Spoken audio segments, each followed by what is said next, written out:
I still remember the sound of the garage door opening that night, slow, metallic, dragging through the silence like a confession. Their voices were still cheerful from the trip. Hawaii tans, matching leis, laughter that didn't belong in this house anymore. Mom's heels clicked first. Dad followed, his usual proud hum echoing down the hall. Then came the silence when they saw the car. My car. A deep emerald Aston Martin parked in the driveway, gleaming under the porch light like envy itself. Mom dropped her suitcase. Dad blinked twice. My sister, Isla, froze. I watched from the window, one hand resting lightly on the curtain, the same way I used to watch her take what was mine without ever being told she could. We'd graduated the same day, same school, same blood, but not the same love. When the envelope came, I thought it was a joke, a family trip to Hawaii for Isla. My name wasn't mentioned. "You'll understand," Mom said. "You're more grounded. She needs this experience." Grounded? I smiled when she said it, because she was right. I was grounded, steady, patient, dangerous when underestimated. While they flew off to their paradise, I stayed behind in this quiet house filled with leftovers and silence. But that silence, it's where my plan was born. It didn't start with revenge, it started with discovery. I found the credit card statement the week before they left. My name wasn't on it, but my curiosity was. A few extra digits at the end of a balance that didn't make sense. Purchases at boutiques I'd never heard of, jewelry stores, transfers, all under Dad's account. I thought maybe he was buying Mom something, until I saw the delivery receipts, all addressed to Isla. A diamond bracelet, a designer bag, plane tickets to Maui, all in her name, all paid for by them.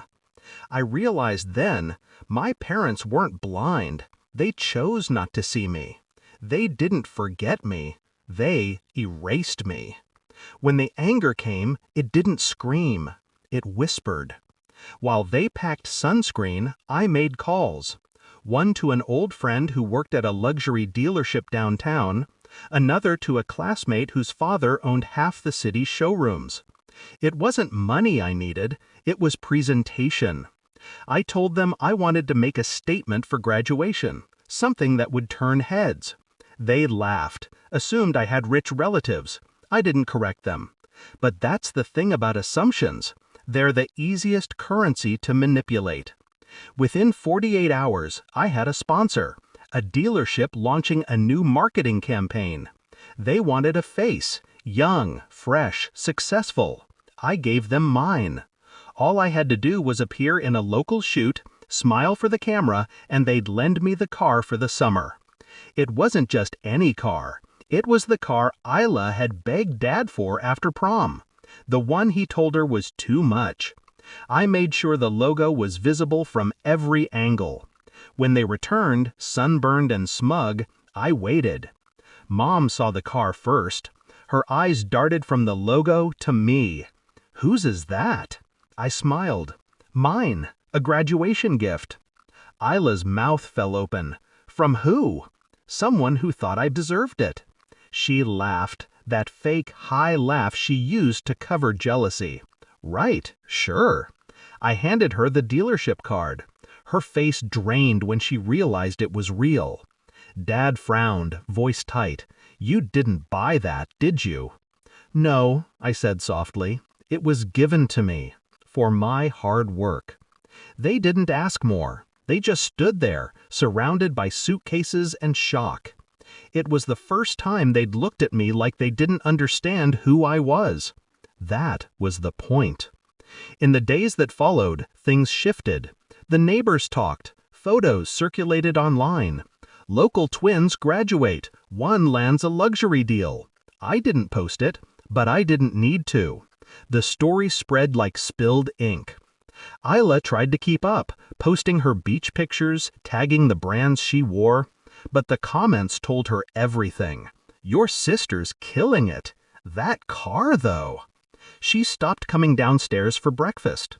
Mom started asking me questions about ambition, about independence. The same words she used to feed Isla now came to me.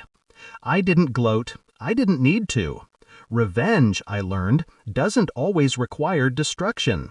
Sometimes it just needs a shift in perception, a mirror tilted in your favor. One evening, Isla finally spoke. We were in the kitchen, quiet except for the hum of the fridge. She looked at me and asked, "How did you do it?"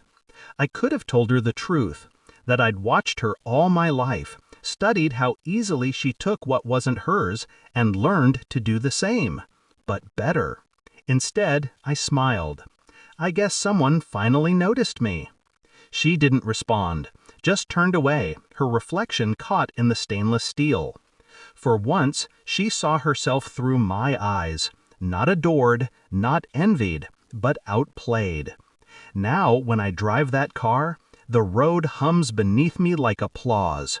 Not for revenge, but for reclamation. They gave her a trip to paradise. I gave myself a name worth.